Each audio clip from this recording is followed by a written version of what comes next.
जा चिसो ल्याऊ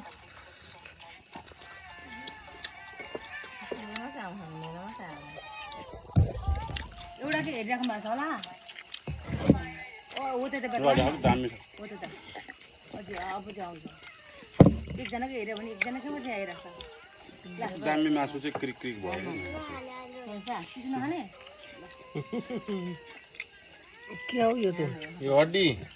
ल हड्डी खानु दामी पो हुन्छ मजाले खान्छ हड्डी चाहिँ दामी नाच्नु त पोका रहेछ अन्त तिमीलाई गिलास भएन हौ यहाँ चाहिँ गिलास चिसो खानु यसले त कुकुरै खानु मलाई देऊ नानी किन्छ आन्टी चाहिँदैन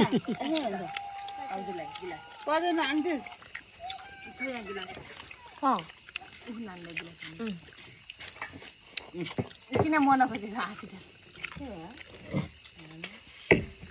अड्क्यो यसो गर्नु अनि फेरि यसो गर्नु